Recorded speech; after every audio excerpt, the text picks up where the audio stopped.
What are the 5 truths of multifamily real estate? In today's video, I'm going to break down as an investor what I've learned about these 5 truths and what I want you guys to know as you're growing your multifamily real estate portfolio, or if you're starting out with your first multifamily real estate deal, so you understand a little bit more about what I'm seeing kind of going through the ringers on it. If you're new to the channel, my name is Dan Leto. I'm a real estate investor with my wife. We own over 50 multifamily units, and this channel is here to teach you about multifamily real estate and kind of bring you on the path with me and my wife as we scale to 100 units and beyond. So let's kind of dive into it. It'll be a shorter video, but I want to get it out there because this is an important topic for you to understand. So you can understand returns, and you can also kind of understand what the path is when you would start to invest in multifamily real estate and some of the small things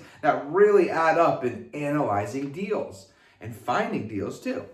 So what's kind of the first truth of multifamily real estate is renters don't always pay on time. This couldn't be more accurate. I mean, guys, I will tell you, right? If you work with subsidized housing, so that is Section 8, or you work with a community housing service, they absolutely will pay you by the first of the month, right? It's kind of guaranteed rent because the agency or the government is guaranteeing that rent. But when you're dealing with regular renters, right, everyday people, they call them market tenants, those people might not pay by the first of the month. In my property management team, we try to pay, right? We say, we'll give you till the 5th of the month. After the 5th, it's going to be a late fee of $50. So you have until that 5th before you're charged $50. And I will tell you, in a few of my buildings, I always have a few late renters. I have maybe 1 or 2 people that will pay by the 15th or the 16th. And it can be a little stressful, right? Because you're like, okay, where's the rent? But that's the honest truth of multifamily real estate. And when you're analyzing deals, that's why we kind of factor in vacancy. And usually that's going to be 3 to 5% of the income, the rental income that you're collecting every month.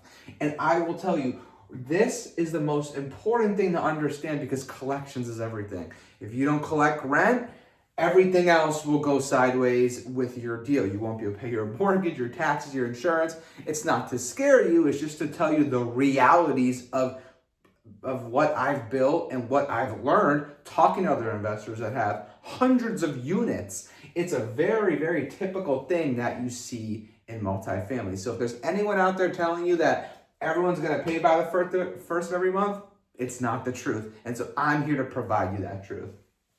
The second part is vacancy will kill your deals. I couldn't agree with this more because, guys, if you have a 10 unit and you have 4 vacancies, right?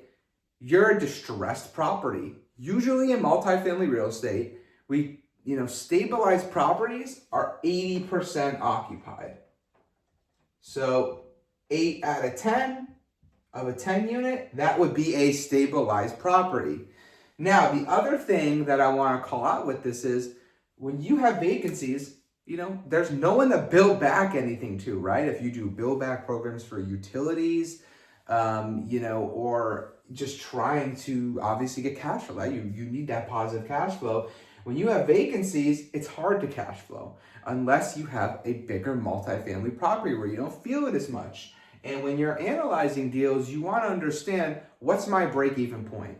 On a 10 unit, is it 7 units? Is it 8 units? Try to understand that a little bit more so that'll help you understand, okay, if I lose 2 people, I'm still making money. I can still pay my mortgage. There's nothing out of my pocket, right? The property pays for itself. The other thing that I'll say is a lot of people right now will go for market rents. So let's give an example about that. Let's say you have a 2-bedroom unit that you are, trying to rent out, and the market rent's $1,000. I typically go 10% below the market. Why? Because I'm trying to beat my competition and fill the unit faster. The longer it sits on the market, would you rather have a month of vacancy and $100 less, but then you can raise that person over time? Or are you going to wait 4 months or even 5 months? It happens, guys, where you can't fill it for months because you're overpriced. And people, all they care about as a renter is, what's the price? What's my all-in going to be to live in this apartment? So vacancy will kill your deals 150%. I couldn't agree more with this.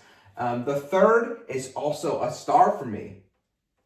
The money is made in the refinance. I couldn't agree with this more. There's people online that'll tell you, try to get to $15, $20, $10,000 positive cash flow. That's great, right? We all want to make profits on our business. But I will say that the money is made in the refinance. And if you remember from one of my other videos, right, one of my 13 units, if you remember that, I was making that month, let's say $2,600 a month. It's pretty solid, right? Like that's a good positive cash flow for a property. But what I care about is, what's the refinance? Because guys, this is where you can leverage against the property, take a large chunk of money out, you don't have to pay taxes on it, and the tenants pay back the mortgage. And this is how you grow your multifamily portfolio. You kind of build it up, right? You renovate, you kind of get it to a good position, you increase that NOI that we talked about so many times. And then what you do is you go back to the bank, you refinance the deal, and then, right, you can use that money for whatever you want, like we talked about. You have debt you want to pay off, or you want to use that money as the down payment for the next property. You don't have to worry about the down payment because now you have it and you didn't have to pay taxes on it to take that money out. So, would I rather have $2,600 or would I rather have $360K, right? That's the questions you'd ask yourself. What's going to be a bigger number over time? This is variable, could go up and down every month. This is wired to my bank account. So that's why I teach you guys, the money is made in the refinance. And the way that I want to teach you guys about that is this little diagram. When you start out, a lot of work, refinance. A lot of work, refinance. But it's these big paydays that make your real estate portfolio grow your wealth, right? Like you're taking money out of the property that you don't have to pay back. The tenants are paying it back. And the bank's gonna make sure that you can pay it back because they're gonna do their ratios and make sure that your current income of your property can service the debt.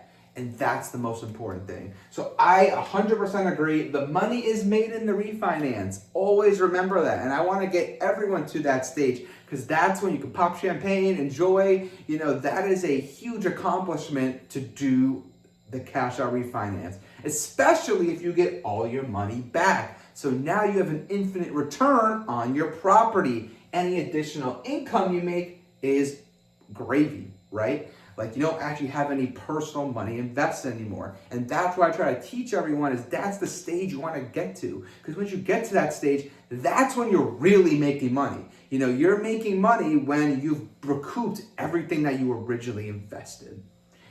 Fourth, cash flow.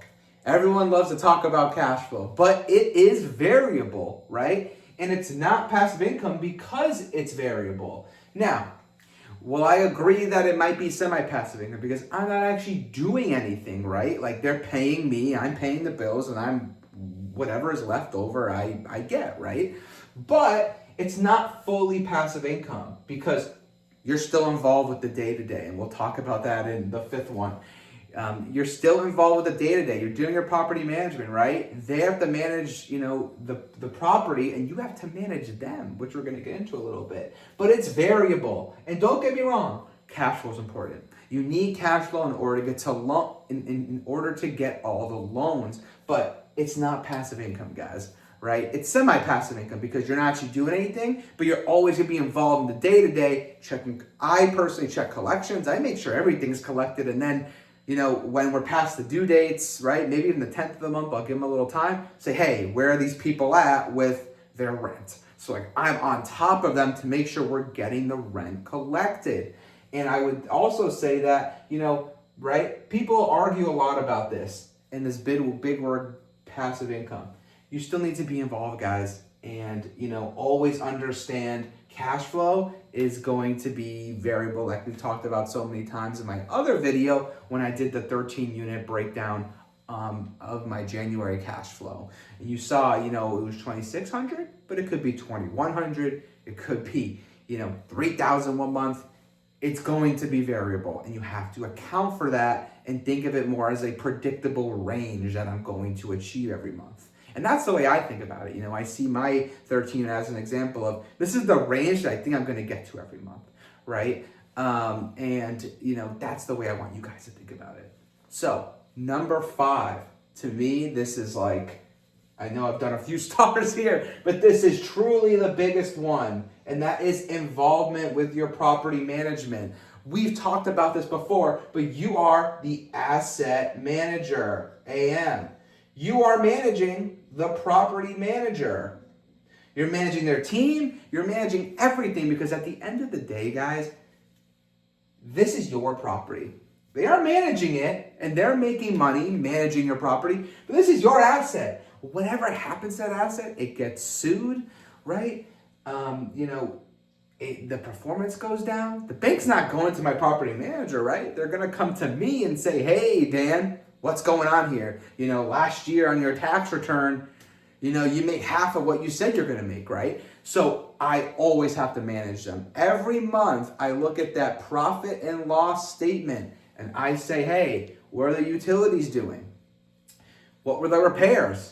Is it continued repairs, or, is it things that we are going to need to fix up, right? Like a boiler, we talked about that one time on, that 13 unit. The other thing that I want to mention to you guys is that I'm involved every day. When we do larger capital expenditures, I don't just give my property manager a boatload of money and say, figure it out. No, I'm involved with the contractors, because when you're spending large amounts of money to make improvements to your property, you want to be involved. You want to know what's happening, and you're going to need documentation that you can submit to your tax strategist, right? Your CPA at the end of the year to say, hey, these are the capital expenditures. Here are the invoices. This is the total amount that I'm going to depreciate over 39 and a half years. And remember, if we talked about this before a little bit, when you do large capital expenditures like a roof goes, a boiler, you actually in the next fiscal year can depreciate that. So if it's $10,000, you can divide that by 39 and a half years, and you can reduce your taxable income, right? Because that's a capital expense. So it's not technically a repairs and maintenance. It's a larger expense that the IRS is kind of giving you some leeway of, hey, you'll pay it, but we'll give you that benefit and that bonus, to kind of reduce that taxable income that you have. So you make it back, right? The other thing the last thing I want to say though about being an AM is, it's super important to have your systems in place. Like, they're gonna run the day-to-day, right? And what I also want to tell you is you can go on a vacation as an AM. Of course you can. But you do have to manage them, and you do have to track your metrics. For me, I track a few things. Collections. So how much did we collect all of the rent this month, right? Delinquencies, right? So delinquencies are, what are the tenants that haven't paid and are due a month late, right? Like, luckily, I don't have many of those situations. My property management is great in making sure that everything's collected every month. The other thing that I check is, how fast do I get work orders done, right? Work order completion. So I always talk to my contractors. I see the work orders that go in, and I tell them, hey guys, is it taking a day? Is it taking 2 days? How long is it taking you to complete that? So those are some of the things, guys, that I look at when I am looking, right, and understanding and teaching the truths of multifamily real estate. And I wanted just to do a quick video so you guys can understand where I'm coming from. Someone that's been an owner, and I am an owner and operator, and I actually look at this every single day, and I'm teaching this every single day because This is the truth of multifamily real estate. Nothing's going to be perfect. You're managing a building, and you're going to have to always allocate time, to look at these things. So, guys, if you have any other questions, please let me know. Comment, like, subscribe, right? Guys, we're almost at 1,500 subscribers already. It's only been about a month. Pretty awesome stuff. And my goal is to easily get to 5,000 to 10,000 subscribers this year and continue growing, right? My teachings, the things that I've learned, and, my deals. So there'll be more upcoming deal analysis as well. If you have any questions, please let me know. And I hope you guys have a great day. Thanks.